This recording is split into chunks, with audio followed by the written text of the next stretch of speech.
ಎಲ್ಲ ಆಶೀರ್ವಾದಗಳು ಮೇಲಿಂದ ಬರುತ್ತೆ ಅಂತ ನಾವು ಮೇಲೆ ನೋಡ್ತಾ ಇದ್ದೀವಿ. ದೇವರೇ ಅಪ್ಪ ಆಕಾಶನ ತೆರೆದು ಆಶೀರ್ವದಿಸು. ದೇವರೇನು ಹೇಳ್ತಾರೆ ಗೊತ್ತಾ? ಹೃದಯದಲ್ಲಿಟ್ಕೋ ವಾಕ್ಯ, ಅದರೊಳಗಿಂದ ಜೀವಧಾರೆಗಳು ಹೊರಡುವವು. ಸೊ ಎಲ್ಲೆಲ್ಲ ನಿಮ್ಮನ್ನು ಕಂಡೆಮ್ ಮಾಡೋ ಥರ ಪ್ರಸಂಗ ಇದೆಯೋ ಖಂಡಿತವಾಗ್ಲೂ ಅದು ಹೋಲಿ ಸ್ಪಿರಿಟಿಂದ ಬರೋದಿಲ್ಲ. ಯಾವಾಗೆಲ್ಲ ಪವಿತ್ರಾತ್ಮನ್ ಮಾತಾಡ್ತಾರೋ ಅವರು ಒಂದು ಇನ್ವಿಟೇಷನ್, ಲವ್ ಇನ್ವಿಟೇಷನ್ ಕೊಡ್ತಾರೆ, ಪ್ರೀತಿಯ ಕರುವಿಕೆ ಕೊಡ್ತಾರೆ. ಪ್ರೀತಿಯಲ್ಲೇ ನಿನ್ನನ್ನು ತಿದ್ದದೆ ಹೊರತು ನಿನ್ನನ್ನು ಪ್ರಿಕ್ ಮಾಡಿ, ಇನ್ಸಲ್ಟ್ ಮಾಡಿ, ನಿನ್ನನ್ನು ಕಂಡೆಮ್ ಮಾಡಿ, ನಿನ್ನನ್ನು ಭಯಪಡಿಸಿ ದೇವ್ರ ಕಡೆ ತಿರುಗಿಸೋ ಪ್ರಸಂಗ ದೇವರಿಂದ ಬರುವಂಥದ್ದು ಅಲ್ಲ. ದೇವರಿಗೆ ನಿನ್ನ ಮೇಲೆ ಪ್ರೀತಿ ಇದೆ ಅಂತ ತೋರ್ಸೋಕ್ಕೆ ಶಿಲುಬೆ ಬೇಕಾಗಿಲ್ಲ. ಆದರೆ ಶಿಲುಬೆಯ ಮುಖಾಂತರ ನಾನು ಪ್ರೀತಿಸ್ತಾ ಇದ್ದೀನಿ ಅಂತ ನಿನಗೆ ಬೇಕಾಗಿದೆ. ಸೊ ನಾನು ನಿನ್ನನ್ನು ಪ್ರೀತಿಸ್ತಾ ಇದ್ದೀನಿ ಅಂತ ದೇವರು ಘೋರ ಶಿಲುಬೆಯಲ್ಲಿ ಪ್ರಾಣ ಕೊಟ್ಟು ರಕ್ತ ಸುರಿಸಿ ಗಾಯಪಟ್ಟು ಇಷ್ಟೆಲ್ಲ ನಿಮಗೆ ಎವಿಡೆನ್ಸ್ ತೋರಿಸ್ಬೇಕಾಗಿದೆಯಾ? ಅಷ್ಟು ತೋರಿಸ್ತಾ ಇದ್ದಾರೆ ಅಂತ ತಿಳ್ಕೊಳ್ಳಿ ಎಷ್ಟು ಪ್ರೀತಿ ದೇವ್ರು ನಿನ್ನ ಮೇಲೆ ಇಟ್ಟಿದ್ದಾರೆ ಅಂತ.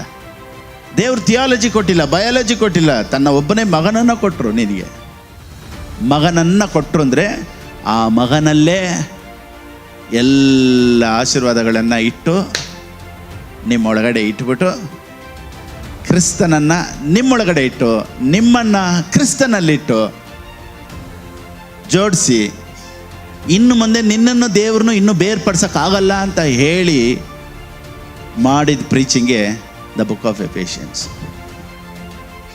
ಒಂದು ಮರ ಹೇಗೆ ಮಣ್ಣೊಂದಿಗೆ ಕನೆಕ್ಟೆಡೋ ಒಬ್ಬ ಕ್ರಿಸ್ತನು ದೇವರೊಂದಿಗೆ ಅಷ್ಟು ಕನೆಕ್ಟೆಡ್.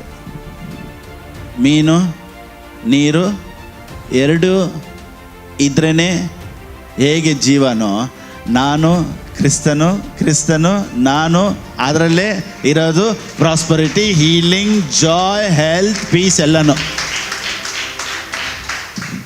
ಎಫೆಸದವ್ರಿಗೆ ಬರೆದ ಪುಸ್ತಕ 1ನೇ ಅಧ್ಯಾಯ 1ನೇ ವಾಕ್ಯ. ನಾವು ಯಾವಾಗಲೂ ಹೆಡ್ಡಿಂಗ್ ಓದಲ್ಲ ನೋಡಿ, ಡೈರೆಕ್ಟ್ ಕಂಟೆಂಟ್ಗೆ ಹೋಗ್ಬಿಡ್ತೀವಿ. ಆದರೆ ಒಂದೊಂದು ಹೆಡ್ಡಿಂಗೂ ಏನು ಹೇಳುತ್ತೆ ಅನ್ನೋದು ಭಾಳ ಭಾಳ ಇಂಪಾರ್ಟೆಂಟು. ಎಫೆಸದಲ್ಲಿರುವ ದೇವ ಜನರಿಗೂ ಕ್ರಿಸ್ತ ಯೇಸುವಿನಲ್ಲಿ ನಂಬಿಕೆ ಇಟ್ಟಿರುವವರಿಗೂ ಬರೆಯುವುದೇನೆಂದರೆ, ಈ ಪುಸ್ತಕನೇ ಯಾರಿಗೆ ಬರೀತಾ ಇರೋದು? ಎಫೆಸದಲ್ಲಿರುವ ದೇವ ಜನರಿಗೂ ಯೇಸುವಿನಲ್ಲಿ ನಂಬಿಕೆ ಇಟ್ಟಿರುವವರಿಗೂ. This is not for non believers. ಚೆನ್ನಾಗಿ ತಿಳ್ಕೊಳ್ಳಿ, ಎಫೆಸದವ್ರಿಗೆ ಬರೆದ ಪುಸ್ತಕ ಅನ್ಯ ಜನರಿಗೆ ಅಲ್ಲ, ರಕ್ಷಣೆ ಹೊಂದಿದೇ ಇರೋರಿಗೆ ಅಲ್ಲ. ಈ ಪುಸ್ತಕ ರಕ್ಷಣೆ ಹೊಂದಿರೋರಿಗೆ. ಆದುದರಿಂದ ರಕ್ಷಣೆ ಹೊಂದಿರುವವರು ಒಬ್ಬೊಬ್ಬರು ಅರಿತುಕೊಳ್ಳಬೇಕಾದಂಥ, ತಿಳಿದುಕೊಳ್ಳಬೇಕಾದಂಥ ಒಂದು ಬಹಳ ಬಹಳ ಮುಖ್ಯವಾದಂಥ ಒಂದು ಪುಸ್ತಕ ಈ ಪುಸ್ತಕ. ಯಾಕೆಂದರೆ ಈ ಪುಸ್ತಕ ನೋಡಿ, ದೇವರು ಎಲ್ಲವನ್ನ ಮಾಡಿ ಮುಗಿಸಿದ್ದಾರೆ ಅನ್ನೋದು ಈ 6 ಅಧ್ಯಾಯಗಳಲ್ಲಿ ಪೌಲನು ವಿವರಿಸುವುದನ್ನು ನಾವು ನೋಡ್ತೇವೆ. ಸೊ ಇಟ್ ಈಸ್ ಫಿನಿಶ್ಡ್, ಎಲ್ಲನೂ ದೇವರು ಮುಗಿಸಿದ್ದಾರೆ, ಪಾಸ್ಟ್ ಟೆನ್ಸ್. ಸೊ ಫಾಸ್ಟರ್ ಇದನ್ನು ನಾವು ಯಾಕೆ ಅರ್ಥಕೊಬೇಕು, ಯಾಕೆ ನಾವು ತಿಳ್ಕೊಬೇಕು ಅನ್ನೋ ಕ್ವಶನ್ ಇದ್ದರೆ ನಾನೇನು ಹೇಳ್ತೀನಿ ಅಂದರೆ, ನೋಡಿ, ಯಾವಾಗ ದೇವರು ಎಲ್ಲ ಮಾಡಿದ್ದಾರೆ ಅನ್ನೋದು ನಮಗೆ ಗೊತ್ತಾಗುತ್ತೋ ಈ ಬೆಗ್ಗಿಂಗ್ ಮೋಡಲ್ಲಿ ನಾವು ಹೋಗೋದಿಲ್ಲ. ಈ ಬೇಡ ಆಡೋದು ನಮ್ಮಿಂದ ದೂರ ಹೊರಟೋಗುತ್ತೆ. ಒಂದು. ಎರಡನೇದು, ಡೌಟ್ ಅನ್ನೋದೇ ಬರಲ್ಲ ನಮಗೆ. ದೇವ್ರು ಮಾಡ್ತಾರಾ ಇಲ್ವಾ? ನೋಡಿ, ಅನೇಕ ಕ್ರೈಸ್ತರಿಗೆ ಏನು ಗೊತ್ತಾ ಡೌಟು, ದೇವ್ರು ನನಗೆ ಮಾಡ್ತಾರಾ ಇಲ್ವಾ, ನನ್ನ ಲೈಫ್ ಚೇಂಜ್ ಆಗುತ್ತಾ ಇಲ್ವಾ, ನಮ್ಮ ಫ್ಯೂಚರ್ ಚೇಂಜ್ ಆಗುತ್ತಾ ಇಲ್ವಾ, ನಮ್ಮ ಪರಿಸ್ಥಿತಿಗಳು ಚೇಂಜ್ ಆಗುತ್ತಾ ಇಲ್ವಾ ಅನ್ನೋ ಡೌಟೇ ಹೋಗ್ಬಿಡುತ್ತೆ ಈ ಪುಸ್ತಕನ ಧ್ಯಾನಿಸುವಾಗ. ಆಮೇನ್. ಈ ಬೇಡಾಡೋದು, ದೇವರೇ ನಿನ್ನ ಚಿತ್ತವಾದರೆ, ದೇವರೇ ಹೇಗಾದರೂ ಮಾಡು, ದೇವರೇ ನೀನೇನಾದರೂ ಮಾಡು, ಇಂಥ ಪ್ರಾರ್ಥನೆಗಳೆಲ್ಲ ಹೋಗ್ಬಿಡುತ್ತೆ. You will thank God. ದೇವರಿಗೆ ಸ್ತೋತ್ರ ಮಾಡ್ತೀರಾ, ಸ್ತುತಿ ಮಾಡ್ತೀರಾ, because he has done everything. So ಎಷ್ಟು ಜನಕ್ಕೆ ಬೇಡಾಡೋ ಪ್ರಾರ್ಥನೆ ಇಷ್ಟ, ದೇವರೇ ಎಲ್ಲವನ್ನ ಮಾಡಿದಕ್ಕಾಗಿ ಸ್ತೋತ್ರ ಅನ್ನೋ ಪ್ರಾರ್ಥನೆ ಇಷ್ಟ? Thank you Lord. ನೋಡಿ, ಯಾವಾಗ ಬಂದರೂ ದೇವರಿಗೆ ಹಂಗೇ ಸ್ತೋತ್ರ ಹೇಳ್ಕೊಂಡು ಕೊಂಡಾಡೋ ಮೋಡಲ್ಲಿ ನಾವು ಇರಬೇಕು. ನಿಂತರ ಒಳ್ಳೆಯವ್ರು ಯಾರಿಲ್ಲ. ಯಾವಾಗಲೂ ನಾವು ಒಂದು ಡೌಟಲ್ಲಿ ಬಂದು ನಿಲ್ತೀವಿ ನೋಡಿ, ಛೇ ನನಗಾಗುತ್ತಾ ಇಲ್ವಾ, ಯಾಕೆ ಅನ್ನೋ ಕ್ವಶನ್ನೇ ಇರಲ್ಲ. ಬಿಕಾಸ್ ನೀವು ಕೇಳಿ ದೇವರೇನು ಮಾಡಲ್ಲ, ನೀವು ಕೇಳೋದಕ್ಕಿಂತ ಮುಂಚೆನೇ ಮಾಡಿದ್ದಾರೆ. ಸೊ ಒಂದೊಂದನ್ನು ಬಹಳ ಗಮನವಾಗಿ ನಾವು ಕೇಳಬೇಕು. ಯಾಕೆಂದರೆ ವೇದದ ಅರಿವು ಬೇರೆ, ದೇವರ ಅರಿವು ಬೇರೆ. ಇವತ್ತು ಅನೇಕರಿಗೆ ವೇದದ ಕುರಿತು ಅಂದರೆ ಸತ್ಯವೇದದ ಬಗ್ಗೆ ಅರಿವಿದೆ, ಆದರೆ ದೇವರು ಯಾರೂ ಅರಿವಿಲ್ಲ. ತುಂಬ ಜನಕ್ಕೆ ಬೈಬಲ್ ಗೊತ್ತು, DTH, BTH, MTH, theology, master of theology, diploma in theology ಎಲ್ಲನೂ ಮಾಡಿರ್ತಾರೆ. ಎಲ್ಲ ಬೈಬಲ್ ಕಾಲೇಜ್ ನೋಡಿ. ನಾನು ಒಂದು 3 ವರ್ಷ ಬೈಬಲ್ ಕಾಲೇಜ್ ಓದಿದೆ. ಆದರೆ ಆ 3 ವರ್ಷ ಬೈಬಲ್ ಕಾಲೇಜಲ್ಲಿ ಇದ್ದೇ ಹೊರತು ಬೈಬಲ್ ನನ್ನ ಒಳಗಡೆ ಹೋಗೇ ಇಲ್ಲ.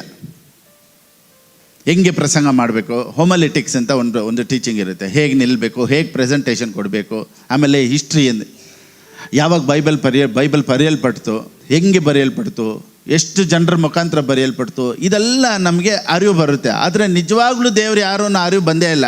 ಬೈಬಲ್ ಕಾಲೇಜ್ ಬಿಟ್ಟ ಮೇಲೆ ದೇವ್ರು ನನಗೆ ರೆವಲ್ಯೂಷನ್ ಕೊಟ್ಟಿದ್ದು. ಸೊ ಬೈಬಲ್ ಕಾಲೇಜ್ ತಪ್ಪು ಅಂತ ನಾನು ಹೇಳ್ತಾ ಇಲ್ಲ, ಬೈಬಲ್ ಕಾಲೇಜ್ ಓದೋದು ಬೇಡ ಅಂತಲೂ ನಾನು ಹೇಳ್ತಾ ಇಲ್ಲ. ನಾನೇನು ಹೇಳ್ತೀನಿ ಅಂದರೆ, ಬೈಬಲ್ ಕಾಲೇಜಲ್ಲಿ ಕಲ್ತ್ಕೊಳ್ದೇ ಇರೋದು ಬೈಬಲ್ ಕಾಲೇಜ್ ಬಿಟ್ಟ ಮೇಲೆ ಕಲ್ತ್ಕೊಂಡೆ. ಸೊ ದೇವರ ಬಗ್ಗೆ ಒಂದು ಅರಿವೇ ಇರಲಿಲ್ಲ. ಆದರೆ ಬೈಬಲ್ ಬಗ್ಗೆ ಥಿಯಾಲಜಿ ಗೊತ್ತು, ಹಿಸ್ಟ್ರಿ ಗೊತ್ತು, ಬೈಬಲ್ ಹೆಂಗೆ ಬರೆದ್ರು, ಹೇಗೆ ಬರೆದ್ರು, ಎಷ್ಟು ವರ್ಷಗಳಾಯಿತು ಬರೆಯೋದಕ್ಕೆ, ಇದೆಲ್ಲ ಅರಿವಿತ್ತು. ಆದರೆ ದೇವರ ಬಗ್ಗೆ ನಿಜವಾದ ತಿಳುವಳಿಕೆ ಈಗ ಸ್ವಲ್ಪ ವರ್ಷಗಳ ಹಿಂದೆಯೇ ದೇವರು ನನಗೆ ಕೊಟ್ಟರು. ಅದಕ್ಕೆ ನಾನು ದೇವರಿಗೆ ಸ್ತೋತ್ರ ಹೇಳ್ತೀನಿ. Praise the Lord. So Bible preaching ಅಂದರೆ ಏನು, ಮೆಸೇಜ್ ಕೊಡೋದು ಅಂದರೆ ಏನು? 1ನೇ ಅಧ್ಯಾಯ, ಎಫೆಸದವ್ರಿಗೆ ಬರೆದ ಪುಸ್ತಕ 1ನೇ ಅಧ್ಯಾಯ 9ನೇ ವಾಕ್ಯ, ಕನ್ನಡದಲ್ಲಿ 8. ಆತನು ರಹಸ್ಯವಾದ ತನ್ನ ಸಂಕಲ್ಪವನ್ನು ನಮಗೆ ತಿಳಿಯಪಡಿಸುವುದರ ಮೂಲಕ ರಹಸ್ಯವನ್ನು ತಿಳಿಸ್ತಾ ಇದ್ದಾರೆ. ಸೊ ಪ್ರೀಚಿಂಗ್ ಅಂದರೆ ರಹಸ್ಯನ ತಿಳಿಸೋದೇ ಪ್ರೀಚಿಂಗು. ಸೊ ಪ್ರಸಂಗ ಅನ್ನೋದು ಬಂದ್ಬಿಟ್ಟು ಏನೋ ಇಲ್ಲಿ ನಾವು ನಿಂತ್ಕೊಂಡು ಏನು ಡ್ರೆಸ್ ಹಾಕಬೇಕು, ಯಾವ ಥರ ಕಟಿಂಗ್ ಮಾಡಬೇಕು, ಯಾವ ಬಟ್ಟೆ ಹಾಕಬೇಕು, ಯಾವ ಬಟ್ಟೆ ಹಾಕ್ಬಾರ್ದು, ಶಾಂಡ್ಲ್ ಹಾಕ್ಬೇಕಾ, ಶೂ ಹಾಕ್ಬೇಕಾ, ಇದೆಲ್ಲ ಪ್ರಸಂಗ. ಇವತ್ತು ಪ್ರಸಂಗ ಅಂದರೆ ಕೆಲವರು ಅದನ್ನು ಹೇಳ್ಕೊಡ್ತಾರೆ, ಹಿಂಗೆ ಬರಬೇಕು, ಹಂಗೆ ಬರಬೇಕು. ನೋಡಿ, ಚರ್ಚ್ಗೆ ಬರದೇ ಇರೋನಿಗೂ ಗೊತ್ತು ಒಳ್ಳೇದು ಯಾವುದು ಕೆಟ್ಟದ್ದು ಯಾವುದು ಅಂತ. ಹೌದಾ ಇಲ್ವಾ? ಚರ್ಚಿಗೆ ಬರೋರಿಗೆ ಒಳ್ಳೇದು ಕೆಟ್ಟದ್ದು ಗೊತ್ತಾ? ಇಲ್ಲ ಚರ್ಚಿಗೆ ಬರದೇ ಇರೋರಿಗೂ ಗೊತ್ತಾ? ಎಲ್ಲರಿಗೂ ಗೊತ್ತು. ಸಿಗರೇಟ್ ಸೇದೋನಿಗೆ ಮೇಲೆ ಪ್ಯಾಕೆಟ್ ಮೇಲೆ ಹಾಕಿರ್ತಾರೆ ಸ್ಮೋಕಿಂಗ್ ಈಸ್. ಮತ್ತು ಇದಕ್ಕೆ ನನಗೆ ಮೈಕು, 2 ಸ್ಪೀಕರು, ಪುಲ್ಪಿಟ್ ಬೇಕಾ ಹೇಳೋಕ್ಕೆ? ಮದ್ಯಪಾನ ಮಾಡಬೇಡಿ, ಮದ್ಯದಲ್ಲಿ ಬಿದ್ದಿರ್ತೀರ. ಧೂಮಪಾನ ಮಾಡಬೇಡಿ, ಆರೋಗ್ಯಕ್ಕೆ ಹಾನಿಕಾರ. ಎಲ್ಲ ಕಡೆ ಬೋರ್ಡ್ ಹಾಕ್ತಾರೆ ನೋಡಿ. ಬೋರ್ಡ್ ಹಾಕಿನೂ ಕೆಲವ್ರಿಗೆ ಗೊತ್ತಾಗಲ್ಲ ಅಂದ್ಬಿಟ್ಟು ಈಗ ಕ್ಯಾನ್ಸರ್ ಆಗಿರೋ ಒಂದು ಫೋಟೋನೇ ಪ್ರಿಂಟ್ ಹಾಕ್ತಾರೆ ಎಲ್ಲ ಸಿಗರೇಟ್ ಪ್ಯಾಕಲ್ಲೂ. ಏನು ಮಾಡ್ತಾರೆ, ಬಾಯಿ ಬೆಂದೋಗಿರೋದು, ಇಲ್ಲಿ ಕಟ್ ಮಾಡಿರೋದು, ಅದೆಲ್ಲ ನೋಡ್ಬಿಟ್ಟೆ ಅವನು ಏನು ಮಾಡ್ತಾನೆ, ಓಪನ್ ಮಾಡಿ ಸೇದ್ತಾನೆ. ಅವ್ನಿಗೇನು ಗೊತ್ತಾ, ಬೇರೆಯವ್ರಿಗೆಲ್ಲ ಕಟ್ ಮಾಡ್ಬೋದು, ಆದರೆ ನನಗೆ ಕಟ್ ಆಗಲ್ಲ ಅನ್ನೋ ವಿಶ್ವಾಸದಲ್ಲೇ ಸೇದ್ಬಿಡ್ತಾನೆ. ಒಬ್ಬೊಬ್ಬ ಕುಡಿಯೋನು ಏನು ಗೊತ್ತಾ, ಎಲ್ಲರಿಗೂ ಕಾಯಿಲೆಗಳು ಬರುತ್ತೆ, ನನಗೆ ಬರಲ್ಲ ಅಂತ. ಸೊ ನಾನೇನು ಹೇಳ್ತೀನಿ ಅಂದರೆ, ಕುಡಿಬಾರ್ದು, ಸೇದಬಾರ್ದು, ಆಮೇಲೆ ಟೈಮಿಂಗ್ಸ್ ಕರೆಕ್ಟಿಗಿರಬೇಕು, ಕೆಟ್ಟ ಮಾತಾಡಬಾರ್ದು. ನೋಡಿ, ಇದೆಲ್ಲ ಬಂದ್ಬಿಟ್ಟು ಡಿಸಿಪ್ಲಿನ್ ನಾವು ಚರ್ಚಲ್ಲಿ ಹೇಳ್ಕೊಡ್ಬೇಕಾದಂಥ ಅವಶ್ಯಕತೆ ಇಲ್ಲ. ಪಾಪ ಅನ್ನೋದನ್ನು ನಾವು ದೊಡ್ಡದಾಗಿ ಮ್ಯಾಗ್ನಿಫೈ ಮಾಡಬೇಕಾಗಿದ್ದು ಇಲ್ಲ. ನೋಡಿ, ಎಫೆಸದವ್ರಿಗೆ ಬರೆದ ಪುಸ್ತಕದಲ್ಲಿ ಪಾಪದ ಬಗ್ಗೆ ಪೌಲನು ವಿವರಣೆನೇ ಮಾಡ್ತಾ ಇಲ್ಲ. ಹೂ ವಿ ಆರ್, ನಾವ್ಯಾರು, ಕ್ರಿಸ್ತನ್ ಯಾರು, we are raised from the dead, we are seated with Christ. ಇಂಥದ್ದೇ ನೋಡಿ ಪೌಲನ ಪುಸ್ತಕದಲ್ಲೆಲ್ಲ ಇರೋದು. ನಾವು ಮೇಯ್ನ್ ಕೋರ್ಸ್ ಏನೋ ಅದನ್ನು ಬಿಟ್ಬಿಟ್ಟು ಸೈಡ್ ಡಿಶ್ ಏನೋ ಅದನ್ನು ಮಾತಾಡ್ತಾ ಇದ್ದೀವಿ. ಸಿನ್ನಿನದು ಸೈಡ್ ಡಿಶ್ ಇದ್ದಂಗೆ, ಅದನ್ನು ಬೇಕು ಅಂದರೆ ಉಪ್ಪಿನಕಾಯಿ ಇದ್ದಂಗೆ, ಅದು ಬೇಕು ಅಂದರೆ ಎತ್ಕೊಬೋದು. ನಾವು ಮೇಯ್ನ್ ಮೀಲ್ಸೇ ಬಿಟ್ಟುಬಿಡ್ತೀವಿ, ಬೇರೆ ಉಪ್ಪಿನಕಾಯಿಯೇ ತಟ್ಟೆ ತುಂಬ ಹಾಕ್ಬಿಟ್ರೆ ಹೆಂಗಿರ್ತೈತೆ. ಇವಾಗ ಒಂದು ಉದಾಹರಣೆ, ಇವಾಗ ನೋಡಿ, ಇವಾಗ ಒಬ್ಬರನ್ನ ಮೀಟ್ ಮಾಡೋಕ್ಕೆ ಹೋಗ್ತೀರಾ. ಇವಾಗ ಒಂದು ಏರ್ಪೋರ್ಟ್ಗೆ ಹೋಗ್ತೀರಾ, ಏರ್ಪೋರ್ಟಿಂದ ಒಬ್ಬರು ಒಂದು VIP ಬರ್ತಾರೆ, ಅವ್ರ ಜೊತೆ ಫೆಲೋಶಿಪ್ಪು, ಅವ್ರ ಜೊತೆ ಊಟಕ್ಕೆ ಹೋಗಬೇಕು, ಒಂದು ಲಂಚೋ ಡಿನ್ನರು ಅರೇಂಜ್ ಮಾಡಿದ್ದಾರೆ. ಹೋಗ್ತಾ ಏನಾಗಿದೆ ಅಂದರೆ ಒಂದು ಚೇರ್ ಅಡ್ಡ ಬಂದ್ಬಿಡ್ತು. ಅವ್ರು ಮೀಟ್ ಮಾಡೋದಕ್ಕಿಂತ ಮುಂಚೆ ಒಂದು ಚೇರ್ ಅಡ್ಡ ಬಂದ್ಬಿಡ್ತು. ನಾವೇನು ಮಾಡಬೇಕು, ಅದನ್ನೆತ್ತು ಬಿಸಾಕ್ಬಿಟ್ಟು ಫಸ್ಟು ಮೇಯ್ನ್ ಯಾರನ್ನ ಮೀಟ್ ಮಾಡೋಕ್ಕೆ ಹೋಗ್ತಾ ಇದ್ದೀವಿ, ಎಲ್ಲಿ ಲಂಚ್ಗೆ ಹೋಗ್ತಾ ಇದ್ದೀವಿ, ಎಲ್ಲಿ ಡಿನ್ನರ್ಗೆ ಹೋಗ್ತಾ ಇದ್ದೀವಿ, ಅದನ್ನು ನೋಡಿ ಅವ್ರನ್ನ ಹಗ್ ಮಾಡಿ ಅವ್ರ ಜೊತೆ ಕುಂತ್ಕೊಂಡು ಎಂಜಾಯ್ ಮಾಡಿ, ಹೋಟ್ಲಿಗೆ ಹೋಗಿ ಊಟ ಮಾಡಿ ಅವ್ರ ಜೊತೆ ಇರೋದೇ ದೊಡ್ಡ ವಿಷಯ. ಈಗ ಸೆಂಟ್ರಲ್ ಚೇರ್ ಇತ್ತಲ್ವಾ, ಆ ಚೇರ್ ಬಗ್ಗೆನೇ ನಾನು ಮಾತಾಡ್ತೇನೆ. ಇವಾಗ ನೋಡಿ, ಯಾವ ಪರ್ಸನ್ ಬಿಟ್ಬಿಟ್ಟು ಚೇರ್ ಬಗ್ಗೆ ನಾನು ಹೋಗ್ತಾ ಇದ್ದಂಗೆ ಆ ಚೇರ್ ಇತ್ತು, ಆ ಚೇರು ಗ್ರೀನ್ ಕಲರಲ್ಲಿತ್ತು, ಅದಕ್ಕೆ 4 ಕಾಲಿತ್ತು, ಹಿಂದೆ ಸ್ಟಿಕ್ಕರ್ ಹಾಕಿದ್ರು. ಇದೆಲ್ಲ ಬೇಕಾಗಿತ್ತಾ? ಅದನ್ನು ಎತ್ತಿ ಬಿಸಾಕ್ಬಿಟ್ಟು ಏನಕ್ಕೆ ಹೋಗ್ತಾ ಇದೆಯಾ, ಅದನ್ನು ಹೋಗಿ ನೋಡಪ್ಪ. ಸೊ ಸಿನ್ ಏನಾದ್ರು ಬಂದ್ಬಿಟ್ಟು ಮೇಯ್ನ್ ಕೋರ್ಸ್ ಅಲ್ಲ, ಅದನ್ನು ಎತ್ತಿ ಬಿಸಾಕ್ಬಿಟ್ಟು ನಾವು ದೇವರೊಂದಿಗೆ ಇಂಟಿಮೆಸಿ, ದೇವರೊಂದಿಗೆ ಫೆಲೋಶಿಪ್ಪು, ದೇವ್ರು ಯಾರು ಅಂತ ತಿಳ್ಕೊಳ್ಳೋದ್ರಲ್ಲಿ ನಮ್ಮ ಲೈಫೇ ಟರ್ನ್ಔಟ್ ಆಗಿಬಿಡುತ್ತೆ. ಈ ಬೇಡಾಡೋ ಪ್ರಾರ್ಥನೆಗಳು ಹೊರಟೋಗುತ್ತೆ, ನಮ್ಮಲ್ಲಿರುವಂಥ ಸಂದೇಹಗಳು ಹೋಗ್ಬಿಡುತ್ತೆ, ದೇವರು ಎಷ್ಟು ಒಳ್ಳೆಯವರು ಅಂತ ಪ್ರಕಟವಾಗುತ್ತೆ. ಸೊ ಅದಕ್ಕೆ ನಾವು ಸತ್ಯನ ಕೇಳಬೇಕು. ಸೊ ಯಾವಾಗೆಲ್ಲ ಮೆಸೇಜ್ ಹೇಳ್ತೀವೋ we are revealing the mystery. ನೋಡಿ, we having made known to us the mystery of his will. So message means, preaching means revealing the mystery. ಯಾರಿಗೂ ಗೊತ್ತಿಲ್ಲದೆ ಇರುವಂಥ ಒಂದು ರಹಸ್ಯವಾದಂಥದ್ದನ್ನು ದೇವ್ರು ನಿಮಗಾಗಿ ಏನೆಲ್ಲ ಇಟ್ಟಿದ್ದಾರೆ, ದೇವ್ರು ನಿನಗಾಗಿ ಏನೆಲ್ಲ ಮಾಡಿದ್ದಾರೆ, ಇದನ್ನು ತಿಳ್ಕೊಳ್ಳೋದೇ ಮಿಸ್ಟ್ರಿ. ಕ್ರೈಸ್ತರಾಗಿರೋದು ಬೇರೆ, ಕ್ರೈಸ್ತನಲ್ಲಿ ಇರೋದು ಬೇರೆ. ನಾನು ಕ್ರಿಸ್ತನು ಅನ್ನೋದು ಬೇರೆ, ನಾನು ಕ್ರಿಸ್ತನಲ್ಲಿದ್ದೇನೆ ಅನ್ನೋದು ಬೇರೆ. ಎಷ್ಟು ಜನಕ್ಕೆ ಅರ್ಥ ಆಯಿತು? ಪೌಲನ ಮೆಸೇಜ್ ಎಲ್ಲ ನೋಡಿ, ಎಫೆಸದವ್ರಿಗೆ ಬರೆದ ಪುಸ್ತಕದಲ್ಲಿ ಒಂದು 30 ಟೈಮ್ಸ್ ಆದರೂ ಇರುತ್ತೆ, ಒಂದು 30 ಸರಿಗಿಂತ ಹೆಚ್ಚಾಗಿ ಇರುತ್ತೆ ಇನ್ ಕ್ರೈಸ್ಟ್, ಇನ್ ಕ್ರೈಸ್ಟ್, ಇನ್ ಕ್ರೈಸ್ಟ್. ಸೊ ಹೊಸ ಒಡಂಬಡಿಕೆಯಲ್ಲಿ ಹೆಚ್ಚು ಕಡಿಮೆ 300 ಸರಿಗಿಂತ ಮೇಲೆ ಪೌಲನು ಕ್ರಿಸ್ತನಲ್ಲಿ, ಕ್ರಿಸ್ತನಲ್ಲಿ, ಕ್ರಿಸ್ತನಲ್ಲಿ ಅಂತ ಬೋಧಿಸ್ತಾರೆ. ಸೊ ಇನ್ ಕ್ರೈಸ್ಟಲ್ಲಿ ಇರೋದನ್ನು ನಾವು ತಿಳ್ಕೊಬೇಕು, ಅದು ಬಹಳ ಬಹಳ ಮುಖ್ಯ. ಈಗ ನೋಡಿ, ಕೆಲವರು ಹೇಳ್ತಾರೆ ನಾನು ಸಾಲದಲ್ಲಿ ಇದ್ದೀನಿ ಪಾಸ್ಟರ್, ನಾನು ತುಂಬ ಕಷ್ಟದಲ್ಲಿ ಇದ್ದೀನಿ ಪಾಸ್ಟರ್, ನಾನು ಅನಾರೋಗ್ಯದಲ್ಲಿ ಇದ್ದೀನಿ ಪಾಸ್ಟರ್. ಇದೆಲ್ಲ ಗೊತ್ತು, ಆದರೆ ಯಾರಿಗಾದ್ರೂ ನಾನು ಕ್ರಿಸ್ತನಲ್ಲಿ ಇದ್ದೀನಿ ಪಾಸ್ಟರ್ ಅಂತ ಹೇಳೋಕ್ಕಾಗುತ್ತಾ? ಸೊ ಸಾಲದಲ್ಲಿರೋರು, ಅನಾರೋಗ್ಯದಲ್ಲಿರೋರು, ಕಷ್ಟದಲ್ಲಿರೋರು ಕ್ರಿಸ್ತನಲ್ಲಿದ್ದರೆ ಖಂಡಿತ ಬಿಡುಗಡೆ ಆಗೇ ಆಗ್ತಾರೆ. ಸೊ ಇವತ್ತು ನಮ್ಮ ಸಂದೇಶ, ನೀನು ಸಾಲದಲ್ಲಿದೆಯಾ, ಕಷ್ಟದಲ್ಲಿದೆಯಾ, ಹೋರಾಟದಲ್ಲಿದೆಯಾ, ದೇವ್ರು ನಿನಗೆ ಬಿಡುಗಡೆ ಮಾಡ್ತಾರೆ, ಭಯಪಡಬೇಡ ಅನ್ನೋ ಮೆಸೇಜ್ ಅಲ್ಲ. ನೀನು ಕ್ರಿಸ್ತನಲ್ಲಿದೆಯಾ. ಸೊ ಯಾವುದು ನಿನಗೆ ನಿರಂತರವಾಗಿರೋದಿಲ್ಲ, ಎಲ್ಲದರಿಂದ ನೀನು ಆಚೆ ಬರ್ತೀಯ, ಜಯಶಾಲಿಗಳಾಗಿ ಜಯ ಧ್ವಜವನ್ನು ಹಿಡ್ಕೊಳ್ತಾ ನೀನು ಮೆರೆಸ್ತಾ ಇರ್ತೀಯ, ಸಂತೋಷವಾಗಿರ್ತೀಯ ಅನ್ನೋದೇ ಸಂದೇಶ. ಪ್ರಾವರ್ಬ್ಸ್ 4:20, ಜ್ಞಾನೋಕ್ತಿಗಳು 4:20. ಕಂದ, ನನ್ನ ಮಾತುಗಳನ್ನು ಆಲಿಸು, ನನ್ನ ನುಡಿಗಳಿಗೆ ಕಿವಿಕೊಡು. Next 22, guard your heart above all else, guard your heart. ಯಾಕೆ ಗೊತ್ತಾ? ಯಾವ ವಾಕ್ಯನೂ ಹಾರ್ಟ್ ಒಳಗೆ ಹೋದಾಗ ಹಾರ್ಟಿಂದ ಹೊರಗಡೆ ಬರೋದೇ ಹೀಲಿಂಗ್, ಹಾರ್ಟಿಂದ ಒಳಗಡೆ ಬರೋದೇ ಪ್ರಾಸ್ಪರಿಟಿ. ನಾವೇನು ಪರಲೋಕದಿಂದ ಬರ್ತೈತೆ ಅಂದ್ಕೊಂಡಿದ್ದೀವಿ? ನೋ. ಎಲ್ಲ ಆಶೀರ್ವಾದಗಳು ಮೇಲಿಂದ ಬರುತ್ತೆ ಅಂತ ನಾವು ಮೇಲೆ ನೋಡ್ತಾ ಇದ್ದೀವಿ. ದೇವರೇ ಅಪ್ಪ ಆಕಾಶನ ತೆರೆದು ಆಶೀರ್ವದಿಸು. ದೇವರೇನು ಹೇಳ್ತಾರೆ ಗೊತ್ತಾ? ಹೃದಯದಲ್ಲಿಟ್ಕೋ ವಾಕ್ಯ, ಅದರೊಳಗಿಂದ ಜೀವಧಾರೆಗಳು ಹೊರಡುವವು. ನೋಡಿ, ನಿನ್ನ ಹೃದಯವನ್ನು ಬಹು ಜಾಗರೂಕತೆಯಿಂದ ಕಾಪಾಡ್ಕೊ. ವಾಕ್ಯನ ಎಲ್ಲಿಡ್ಬೇಕಂತೆ? ಹಾರ್ಟಲ್ಲಿ ಇಟ್ಕೊಳ್ಳಿ, ಒಳಗಡೆ ಇರಬೇಕು, ಹಂಗೆ ಜ್ಞಾಪನದಲ್ಲಿರಬೇಕು. ಹಾರ್ಟಲ್ಲಿ ಹೆಂಗೆ ಪಾಸ್ಟರ್ ಇಟ್ಕೊಳ್ಳೋದು? ಇವಾಗ ಉದಾಹರಣೆ ನೋಡಿ, ಯಾರೋ ಯಾವತ್ತೋ ಹೇಳಿದ್ದನ್ನು ಎಷ್ಟು ವರ್ಷ ಆದರೂ ಹೆಂಗೆ ಜ್ಞಾಪನದಲ್ಲಿ ಇಟ್ಕೊಂಡಿರ್ತೀವಿ, ಹಂಗೇ ಹೃದಯಕ್ಕೆ ಹೋಗ್ಬಿಟ್ಟಿರ್ತೈತೆ. ಕೆಲವ್ರು ಹೇಳ್ತಾರೆ ನೋಡಿ, ಇದೊಂದು ಮಾತ್ರ ನನಗೆ ಮರೆಯೋಕ್ಕೆ ಆಗಲ್ಲ, ನಾನು ಹಂಗೆ ಹೋಗ್ತಾ ಇದ್ದಂಗೆ ಹಿಂಗೆ ತಿರ್ಕೊಂಡ್ರು ನೋಡು, ಅದು ನಾನು ಮರೆಯೋಕ್ಕೆ ಆಗಲ್ಲ. ಸೊ ಯಾವುದಾದ್ರೂ ಒಂದು ಇನ್ಸಿಡೆಂಟು, ಯಾರಾದರೂ ನಮಗೇನಾದರೂ ಕೆಟ್ಟದ್ದು ಮಾಡಿದ್ದನ್ನು ನಾವೇನು ಮಾಡ್ತೀವಿ, ಎಷ್ಟು ವರ್ಷ ಆದರೂ ಮನಸ್ಸಲ್ಲಿ ಇಟ್ಕೊಂಡಿರ್ತೀವಿ. ಅವ್ರು ನೋಡಿದಾಗಲ್ಲ ನಮಗೇನು ಫೀಲ್ ಆಗುತ್ತೆ? ಆ incident, the same feelings comes back ನಮ್ಮ ಮೈಂಡಲ್ಲಿ. ಹೆಂಗೆ ಗೊತ್ತಾ? ಇವಾಗ ನೋಡಿ, ಒಂದು ಒಳ್ಳೇದೇ ಕೆಟ್ಟದೋ ಒಬ್ರ ಹತ್ರ ಒಂದು ಜಗಳ ಆಗಿಬಿಟ್ಟಿರ್ತೈತೆ ಅಥವಾ ಒಳ್ಳೇದಾಗಿರ್ತೈತೆ ಅಂದಾಗ ಅವ್ರು ನೋಡಿದಾಗ ನಾವೇನು ಅಂತೀವಿ? 10 ವರ್ಷ ಆದರೂ we go to the same feelings. ಅವ್ರು ನೋಡಿದ ತಕ್ಷಣ 10 ವರ್ಷಕ್ಕೆ ಹಿಂದೆ ಹೋಗ್ಬಿಡ್ತೀವಿ ನಾವು, ಅವತ್ತು ಹಿಂಗೆ ಆಯ್ತಲ್ವಾ ಅಂತ. ಆ ಥರ ವಾಕ್ಯನ ನಿನ್ನ ಹೃದಯದಲ್ಲಿ ಇಟ್ಕೋ. ಯಾವಾಗೆಲ್ಲ ಹೀಲಿಂಗ್ ಅಂತ ಕೇಳ್ತೀಯೋ ನಿಮಗೆ ಆ ಹೀಲಿಂಗ್ ಫೀಲಿಂಗ್ ಬಂದ್ಬಿಡ್ಬೇಕು.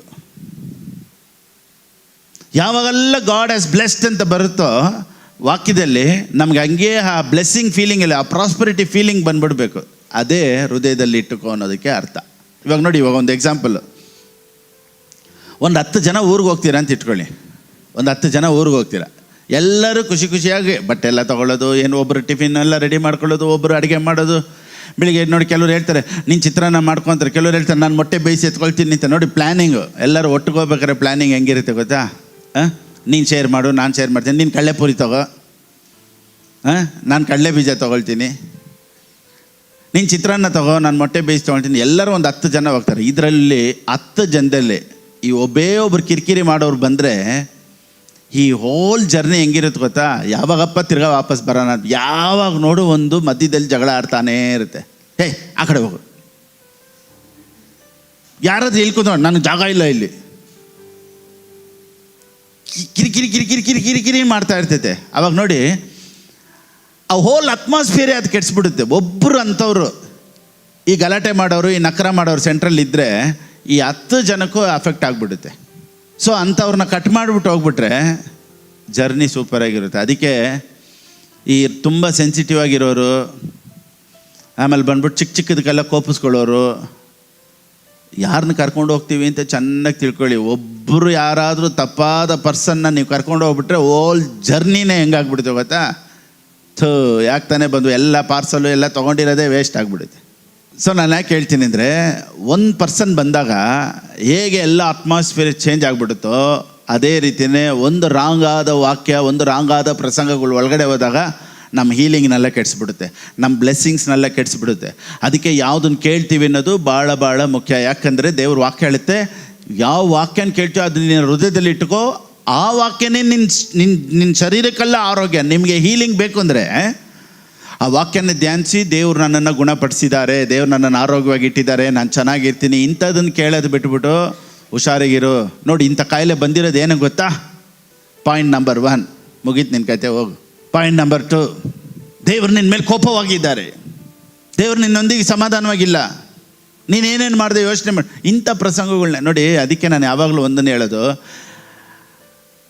ಯಾವಾಗಲೂ ಯೂಟ್ಯೂಬಲ್ಲಿ ಲೈವ್ ಬರುತ್ತೆ ಅಂದ್ಬಿಟ್ಟು ಲೈಫನ್ನು ಹಾಳು ಮಾಡ್ಕೊಂಬಿಡ್ಬಾರ್ದು.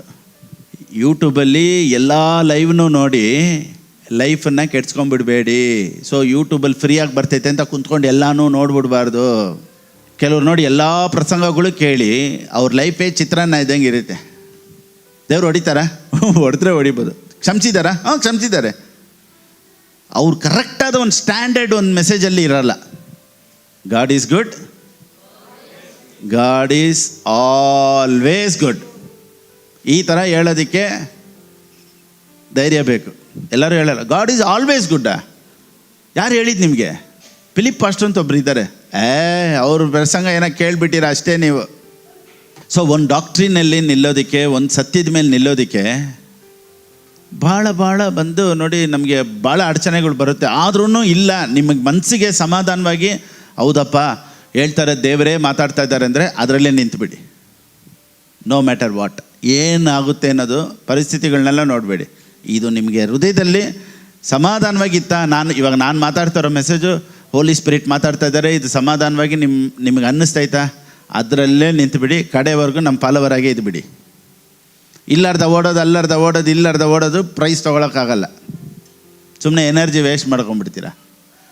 ಅದಕ್ಕೆ ನಾನು ಹೇಳೋದು, ಲೈವ್ ಅಂತ ಹೇಳಿ ಲೈಫನ್ನೇ ಕೆಡ್ಸ್ಕೊಂಡ್ಬಿಡ್ಬಾರ್ದು. ಎಲ್ಲ ಲೈವ್ಗಳ್ನೂ ಕುಂತ್ಕೊಂಡು ಕೇಳ್ಬಿಡ್ಬಾರ್ದು. ನೋಡಿ, ಯಾರೂ ಫಿನಿಶ್ಡ್ ಪ್ರಾಜೆಕ್ಟ್ ಬಗ್ಗೆ ಮಾತಾಡೋದು ಜಾಸ್ತಿ ಇಲ್ಲ. ನನಗೆ ಗೊತ್ತಿರೋಂಗೆ ಎಲ್ಲೋ 100%ಅಲ್ಲಿ ಒಂದು 10% ಪೀಪಲೇ ಫಿನಿಶ್ಡ್ ವರ್ಕ್ ಆಫ್ ಕ್ರೈಸ್ಟ್ ಬಗ್ಗೆ ಮಾತಾಡೋದು. ಸೊ ಎಲ್ಲೆಲ್ಲ ನಿಮ್ಮನ್ನು ಕಂಡಮ್ ಮಾಡೋ ಥರ ಪ್ರಸಂಗ ಇದೆಯೋ ಖಂಡಿತವಾಗ್ಲೂ ಅದು ಹೋಲಿ ಸ್ಪಿರಿಟಿಂದ ಬರೋದಿಲ್ಲ. ಯಾವಾಗೆಲ್ಲ ಪವಿತ್ರಾತ್ಮನ ಮಾತಾಡ್ತಾರೋ ಅವರು ಒಂದು ಇನ್ವಿಟೇಷನ್, ಲವ್ ಇನ್ವಿಟೇಷನ್ ಕೊಡ್ತಾರೆ, ಪ್ರೀತಿಯ ಕರುವಿಕೆ ಕೊಡ್ತಾರೆ.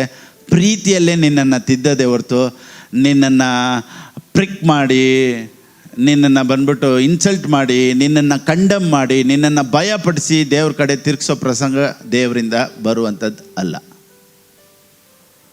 To love us God doesn't need cross. ದೊಡ್ಡದಾಗ ಆಕಾಶದ ಮೇಲೆ ಐ ಲವ್ ಯು ಅಂತ ಬರ್ದಿದ್ರೆ ಸಾಕಾಗಿರೋದಲ್ಲ. ಆಕಾಶದ ಮೇಲೆ ಐ ಲವ್ ಯು ಅಂತ ಬರ್ದಿದ್ರೆ ಬೆಳಿಗ್ಗೆ ಎದ್ದು ನೋಡಿದ ತಕ್ಷಣ ಐ ಲವ್ ಯು ಅಂತ ದೇವ್ರು ಬರೆದ್ಬಿಟ್ರು ಅಂದರೆ ಸಾಕಾಗಿತ್ತಲ್ಲ. ಯಾಕೆ ಈ ಕ್ರಾಸ್ ಅಲ್ಲ? ಇಷ್ಟು ಕಷ್ಟಪಡಬೇಕಾಗಿದ್ದೇನು? ದೇವರಿಗೆ ನಿನ್ನ ಮೇಲೆ ಪ್ರೀತಿ ಇದೆ ಅಂತ ತೋರ್ಸೋಕ್ಕೆ ಶಿಲುಬೆ ಬೇಕಾಗಿಲ್ಲ. ಆದರೆ ಶಿಲುಬೆಯ ಮುಖಾಂತರ ನಾನು ಪ್ರೀತಿಸ್ತಾ ಇದ್ದೀನಿ ಅಂತ ನಿನಗೆ ಬೇಕಾಗಿದೆ. ಜನಕ್ಕೆ ಅರ್ಥ ಆಯ್ತೋ ಗೊತ್ತಿಲ್ಲ. ನಾನು ಎಷ್ಟು ನಿನ್ನನ್ನು ಪ್ರೀತಿಸ್ತಾ ಇದ್ದೀನಿ ಅಂತ ಶಿಲುಬೆಯಲ್ಲಿ ದೇವರು ಸತ್ತು ತೋರಿಸಿದ್ರಪ್ಪ. ಅದು ದೇವ್ರಿಗಾಗಿ ಅಲ್ಲ, ನಿನಗೆ ತೋರಿಸ್ಬೇಕು ಅಂತ.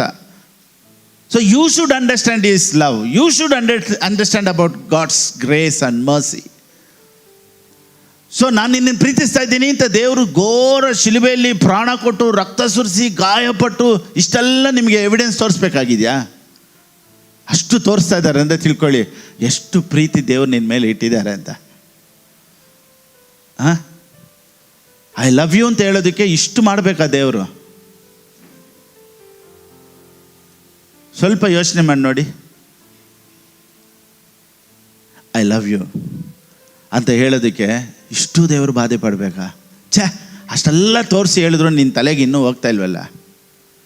God has not given scripture, god has not given Bible, God has not given doctrine. God gave His Son to reveal His love. Praise the Lord. ತನ್ನ ಒಬ್ಬನೇ ಮಗನನ್ನು ಕೊಟ್ಟು, ಥಿಯಾಲಜಿ ಕೊಟ್ಟಿಲ್ಲ ರೀ.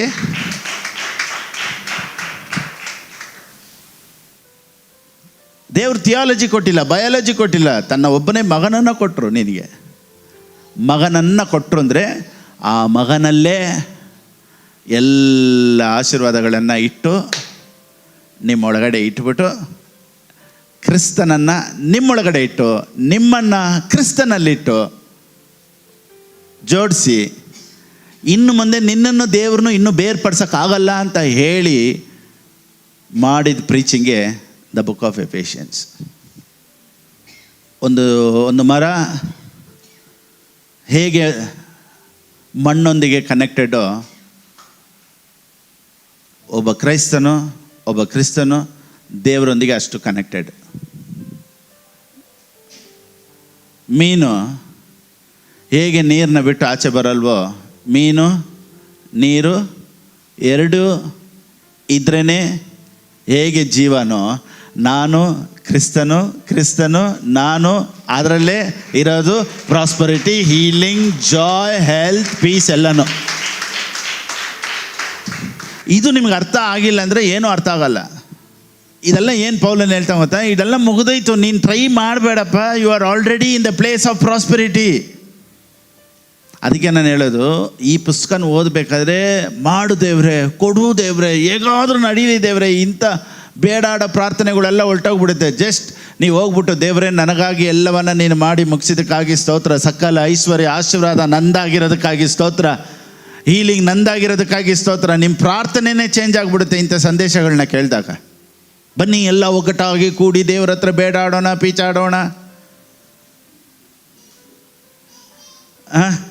ದೇವರಲ್ಲಿ ಎಲ್ಲರೂ ಸೇರಿ ಕಿರ್ಚಾಡೋಣ, ಎಲ್ಲರೂ ಕೈ ಹಿಡ್ಕೊಳ್ಳಿ, ಒಬ್ರಿಗೊಬ್ರು ಕೈ ಹಿಡ್ಕೊಂಡು ಕಿರ್ಚಾಡೋಣ, ಯೇಸುವೇ ಯೇಸುವೇ. ದೇವ್ರೇನು ಹೇಳ್ತಾರೆ, ನಾನೆಲ್ಲ ಕೊಟ್ಬಿಟ್ಟಿದ್ದೀನಿ, ಆಗ್ಬಿಟ್ಟಿದೆ, ಇಟ್ಸ್ ಆಲ್ರೆಡಿ ಯುವರ್ಸ್. ಇವಾಗ ನಾನು ಒಬ್ರ ಹತ್ರ ಫೋನ್ ಕೊಟ್ಬಿಡ್ತೀನಿ ತಗಪ್ಪ ಅಂತ, ಇಲ್ಲ ಒಂದು ಬೈಬಲ್ ಕೊಟ್ಬಿಡ್ತೀನಿ ಅವ್ರ ಹತ್ರ.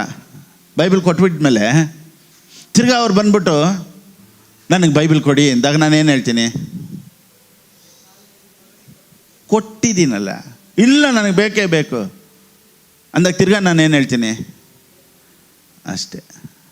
ಇವತ್ತು ಅನೇಕ ಪ್ರಾರ್ಥನೆಗಳಿಗೆ ದೇವ್ರು ಸೈಲೆಂಟ್ ಆಗಿಬಿಡ್ತಾರೆ. ಕಾರಣ ಏನು ಗೊತ್ತಾ, ಇರೋದನ್ನೇ ಮತ್ತೆ ಮತ್ತೆ ಕೇಳ್ತಾ ಇದೆಯಲ್ಲ, ಎತ್ಕೋ, ಹೊಂದ್ಕೋ, ಇಟ್ಸ್ ನಾವ್, ಇಟ್ಸ್ ಮೈನ್. ನೀವು ಹೇಳಬೇಕು, ಯೇಸುವಿನ ನಾಮದಲ್ಲಿ ನಂದಿದು, ಆಶೀರ್ವಾದ ನಂದು. ಬೈಬಲ್ ಹೇಳುತ್ತೆ, you are blessed, you are healed. ನೋಡಿ, ನನ್ನ ಬಾಸುಂಡೆಗಳಿಂದ ನೀವು ಗುಣ ಆಗ್ತೀರಾ ಅಂತ ಇದೆಯಾ, ಆಗಿದ್ದೀವಿ ಅಂತ ಇದೆಯಾ? ಇವಾಗ ಆ್ಯಕ್ಚುಲಿ ಹೇಳಕ್ಕೆ ಹೋಗ್ಬೇಕಾರೆ, ಇವಾಗ ಗುಣ ಇಲ್ಲ, ಆರೋಗ್ಯವಾಗಿಲ್ಲ, ಕಾಯಿಲೆಗಳು ಇದೆ, ನಾವು ಗುಣ ಆಗಿದ್ದೀವಿ ಅಂತ ಹೇಳಿ ಅಂದಾಗ ನಮ್ಗೆ ಹೆಂಗಿರುತ್ತೆ, ಅನಾರೋಗ್ಯದಲ್ಲಿ ಇದ್ದಾರೆ, ನೀವು ಗುಣ ಆಗಿದ್ದೀವಿ ಅಂತ ಹೇಳಿ ಅಂದರೆ ನಿಮಗೇನು ಅನಿಸುತ್ತೆ? ಚೆನ್ನಾಗಿಲ್ಲ, ಆದರೆ ನಾನು ಚೆನ್ನಾಗಿದ್ದೀನಿ ಅಂತ ಫಾಸ್ಟ್ ಹೇಳ್ಕೊಡ್ತಾರೆ ನೋಡಿ. ಹಿಂಗೆ ಹೇಳಿ ಅಂದಾಗ ಚೆನ್ನಾಗಿದ್ದೀನಿ, ನಾನು ಆಶೀರ್ವಾದವಾಗಿದ್ದೀನಿ, ಆರೋಗ್ಯವಾಗಿದ್ದೀನಿ ಅಂತ ಹೇಳ್ದಾಗ ನಮ್ಗೇನು ಅನಿಸುತ್ತೆ ಗೊತ್ತಾ, ಚೆನ್ನಾಗಿ ನಾಟಕ ಮಾಡ್ತಾಯಿದ್ದೀನಿ ಅನ್ನೋ ಥರ ಇದೆ. ಕರೆಕ್ಟಾ ಇಲ್ವಾ? ಕರೆಕ್ಟಾ? ಆದರೆ ಸತ್ಯವೇದ ಚೆನ್ನಾಗಾಗಿದೆಯಾ ಅಂತ ಹೇಳಿದ ಮೇಲೆ ಕಾಯಿಲೆಯಲ್ಲಿರೋದೇ ನಾಟಕನ ಹೊರತು ಚೆನ್ನಾಗಿದ್ದೀನಿ ಅನ್ನೋದು ರಿಯಲ್. ಕಮಾನೇಶನಿಗೆ ಅರ್ಥ ಆಯ್ತಾ ಗೊತ್ತಿಲ್ಲ. ನೀನು ಅನಾರೋಗ್ಯದಲ್ಲಿ ಕಾಯಿಲೆಯಲ್ಲಿದ್ದೀರಲ್ಲ ಅದು ನಾಟಕ. According to scripture you are healed ಅನ್ನೋದು that is perfect. You are blessed ಅನ್ನೋದು ರಿಯಲ್. ಇವತ್ತು ನೀವು ಸಾಲದಲ್ಲಿರೋದು ರೀಲ್. ನೀನು ಅನಾರೋಗ್ಯದಲ್ಲಿರೋದು ರೀಲ್, ಆರೋಗ್ಯಗಿರೋದು ರಿಯಲ್. ಐ ಮೀನ್ ಈಗ ನಿಮಗೆ ಕಷ್ಟ ಇರ್ಬೋದು, ತೊಂದರೆ ಇರ್ಬೋದು, that is temporary, but you are blessed. You have prosperity, you have healing ಅನ್ನೋದು ರಿಯಲ್, ಇಟ್ಸ್ ನಾಟ್ ಫೇಕ್. ಯಾಕೆ ಗೊತ್ತಾ? ಸಿಚುವೇಶನ್ನ ನೋಡಿ ನಾನು ಹೇಳ್ತಾ ಇಲ್ಲ, ಬೈಬಲ್ ಏನು ಹೇಳುತ್ತೋ ಅದನ್ನೇ ನಾನು ಹೇಳ್ತಾ ಇದ್ದೀನಿ. ಸೊ ಬೈಬಲ್ ಹೇಳೋದು ನಿಜಾನ, ಪರಿಸ್ಥಿತಿ ಇರೋದು ನಿಜಾನ? ಪರಿಸ್ಥಿತಿ ಇರೋದು ಚೇಂಜ್ ಆಗಿಬಿಡುತ್ತೆ, ಬೈಬಲಲ್ಲಿರೋದೇ ರಿಯಲ್ಲು. ಸೊ ನಿನ್ನ ಪರಿಸ್ಥಿತಿಯಲ್ಲಿ ಇವತ್ತು ನಿನ್ನ ಕಷ್ಟದಲ್ಲಿದೆಯಾ, ಅದು ಚೇಂಜ್ ಆಗುತ್ತೆ. ನೀನು ಆಶೀರ್ವಾದವಾಗಿರೋದೇ ರಿಯಲ್. ಸೊ ನಾವು we walk according to our emotions. ಪರಿಸ್ಥಿತಿಗಳು ನೋಡಿ ನಮ್ಮ ಇಮೋಷನ್ಸ್ನ ಏನು ಮಾಡುತ್ತೆ ಗೊತ್ತಾ? ಚೇಂಜ್ ಮಾಡಿಸ್ಬಿಡುತ್ತೆ. ಹೆಂಗೆ ಅಂತ ಹೇಳ್ತೀನಿ ನೋಡಿ. ಉದಾಹರಣೆ, ಒಂದು ಬ್ಲಡ್ ಟೆಸ್ಟ್ಗೆ ಹೋಗ್ತೀರಾ, ಏನೋ ಒಂದು ಗಡ್ಡೆ ಇದೆ ಹೆಂಗೈತೆ, ಆಮೇಲೆ ಬಂದ್ಬಿಟ್ಟು ಶುಗರ್ ಬೇರೆ ಸ್ವಲ್ಪ ಜಾಸ್ತಿ ಆಯಿತು. ಡಾಕ್ಟ್ರ್ ಹೇಳ್ತಾರೆ ಯಾವುದಕ್ಕೂ ಒಂದು ಬ್ಲಡ್ ಟೆಸ್ಟ್ ಮಾಡಿಸ್ಬಿಡಿ ಅಂತ. ಒಂದು ಬ್ಲಡ್ ಟೆಸ್ಟು ಕೊಟ್ಟುಬಿಡ್ತೀರ. ಬ್ಲಡ್ ಟೆಸ್ಟಲ್ಲಿ ಕ್ಯಾನ್ಸರ್ ಅಂತ ರಿಸಲ್ಟ್ ಬಂದ್ಬಿಡ್ತು. ಡಯಾಬಿಟೀಸಿಂದ ಲಿವರು ಡ್ಯಾಮೇಜ್ ಆಗೋಯ್ತು. ರಿಪೋರ್ಟ್ ಬಂದ್ಬಿಡ್ತು. ನಿಮ್ಗೇನು ಅನಿಸುತ್ತೆ? ಎಲ್ಲ ಮುಗಿದೋಯ್ತು. ನೋಡಿ, ಯಾರಾದರೂ ಕೇಳ್ತಾರೆ ಬ್ಲಡ್ ಟೆಸ್ಟ್ ಏನಾಯಿತು? ಅಳು ಬರ್ತೈತೆ, ಎಲ್ಲಾದರೂ ಹೋಗಿ ತಲೆ ಹೊಡ್ಕೊಬೇಕು ಅನ್ನಿಸ್ತೈತೆ, ಯಾರತ್ತಾದರೂ ಬಿಕ್ಕಿ ಬಿಕ್ಕಿ ಅಳಬೇಕು ಅನ್ನಿಸ್ತೈತೆ, ಎಲ್ಲ ಗ್ಲೂಮಿಯಾಗಿ ಕಾಣಿಸ್ತೈತೆ, ಯಾವುದು ಕಾಣಿಸ್ತಲ್ಲ, ಎಲ್ಲನೂ ಟೆನ್ಷನ್ ಆಯಿತು. ಇವ್ರ ಹತ್ರ ಅಳಬೇಕು ಅನ್ನಿಸ್ತೈತೆ, ಅವ್ರ ಹತ್ರ ಅಳಬೇಕು ಅನ್ನಿಸ್ತೈತೆ, ಅಪ್ಪ ಅಮ್ಮನ ನೋಡಬೇಕು ಅನ್ನಿಸ್ತೈತೆ, ಮಕ್ಕಳ ಹತ್ರ ಮಾತಾಡಿಸ್ಬೇಕು ಅನಿಸುತ್ತೆ. ಅಪ್ಪನಿಗೆ ಹೇಳ್ಬಿಟ್ರೆ ಮಕ್ಕಳ ಜೊತೆ ಇರ್ತೀವೋ ಇಲ್ಲೋ ಉಂಟು, ಮಕ್ಕಳ ಜೊತೆ ಮಾತಾಡ್ತಾರೆ. ಮಕ್ಕಳಿಗೆ ಹೇಳ್ಬಿಟ್ರೆ ಲಾಸ್ಟಿಗೆ ಅಮ್ಮನ ಹತ್ರ ಒಂದು ಸತಿ ಮಾತಾಡ್ಕೊಬೇಕು, ಅಪ್ಪನ ಹತ್ರ ಒಂದು ಸತಿ ಮಾತಾಡ್ಕೊಬೇಕು, ಪಾಸ್ಟರ್ನ ಒಂದು ಸತಿ ಲಾಸ್ಟಿಗೆ ನೋಡೋಣ. ಲಾಸ್ಟಿಗೆ ನೋಡೋದು ಪಾಸ್ಟರ್ನ ಬಿಡಿ.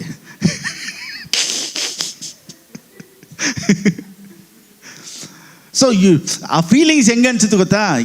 ಯಾರಾದರೂ ಹೆಂಗಿದ್ದೀರಾ ಅಂದರೆ ಬಿಡಿ ಬ್ರದರ್, ಯಾಕೆ ಹೇಳ್ತೀರಾ? ಸೊ ನಮ್ಮ ಅಟ್ಮಾಸ್ಫಿಯರ್ ಎಲ್ಲ ಚೇಂಜ್ ಆಗೋಯ್ತು. ಓಕೆನಾ? ಯಾಕೆ? ರಿಪೋರ್ಟ್.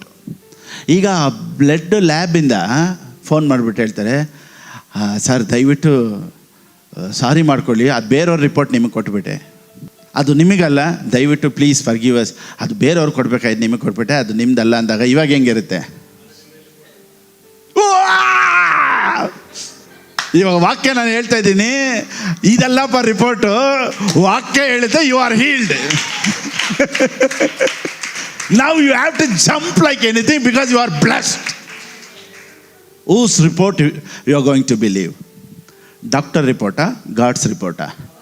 God's report ಹೇಳುತ್ತೆ you are blessed like anything. ದೇವ್ರು ನಿನಗಾಗಿ ಎಲ್ಲನೂ ಇಟ್ಟುಬಿಟ್ಟದಪ್ಪ, ನೋಡಿ ನಿನ್ನ ಪರಿಸ್ಥಿತಿ ಚೇಂಜ್ ಆಗೇ ಆಗುತ್ತೆ. Money will come to you like anything.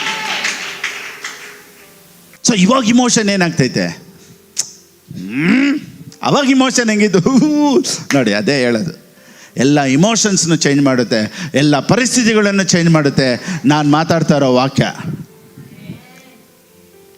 Pastor ಮಾತಾಡ್ಬಿಟ್ರೆ ಚೆನ್ನಾಗಾಗ್ಬಿಡ್ತೀವ? ಮಾತಾಡ್ಬಿಟ್ರೆ ಶರೀರ ಚೆನ್ನಾಗಾಗ್ಬಿಡುತ್ತಾ? ನಾನು ಒಂದು ಹೇಳ ನೋಡಿ, ಇವಾಗ ಸಡನ್ನಿಗೆ ಒಬ್ಬರ ಹತ್ರ ಮಾತಾಡ್ತಾ ಇದ್ದಂಗೆ ಅವ್ರಿಗೊಂದು ಶಾಕಿಂಗ್ ನ್ಯೂಸ್ ಕೊಟ್ಬಿಡಿ, ಏನಾಗುತ್ತೆ? ಟೆನ್ಷನ್ ಆಗಿಬಿಡುತ್ತೆ. ಇವಾಗ ನೋಡಿ, ಏನು ಬೇಡ, ಇವಾಗ ಏನಾದರೂ ಒಂದು ಅನಾಹುತ ಆಗಿರೋದು ಕೆಲವ್ರಿಗೆ ಹೇಳಿ ನೋಡಿ. ಕೆಲವ್ರು ವೀಕ್ ಆಗಿರೋರಿಗೆ ಹೆಂಗೆ ಗೊತ್ತಾ? ಹೊಟ್ಟೆ ಎಲ್ಲ ಕಲಿಸ್ಬಿಡ್ತಿದೆ.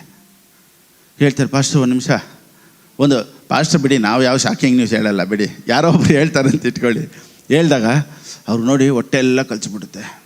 ಕೇಳೋದು ಕಿವಿಯಲ್ಲಿ, ಹೊಟ್ಟೆ ಹೆಂಗೆ ಕಲಗಿಸುತ್ತೆ? ಕೇಳ್ತಾ ಇರೋದು ಬೇರೆ ವರ್ಡು, ಹಿಂಗೆ ಆಯಿತು ಅಂತ. ಹೊಟ್ಟೆ ಯಾಕೆ ಕಲಗಿಸ್ತೈತೆ? ಶಾಕಿಂಗ್ ನ್ಯೂಸ್ ಕೊಟ್ಟಿದ್ದ ತಕ್ಷಣ ಇದು ಹಿಡ್ಕೊಳ್ತಾರೆ. ಕೇಳೋದು ಇಲ್ಲಿ, ಹಾರ್ಟ್ ಯಾಕೆ ಹಿಡ್ಕೊಳ್ತೈತೆ?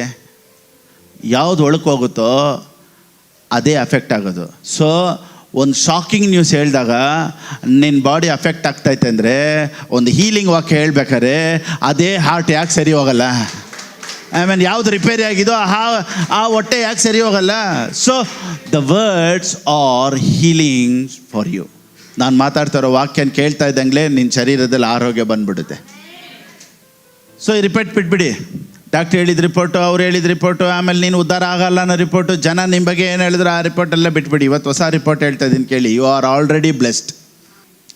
ಸೊ ಒಬ್ಬೊಬ್ಬರು ಕ್ರೈಸ್ತರು ತಿಳ್ಕೊಬೇಕಾದಂಥ, ಅರಿತುಕೊಳ್ಳಬೇಕಾದಂಥ ಒಂದೇ ಒಂದು ವಿಷಯ ಏನಂದರೆ, ದೇವ್ರ ಕಡೆಯಿಂದ ಯಾವ ಅಡಚಣೆನೂ ಇಲ್ಲ.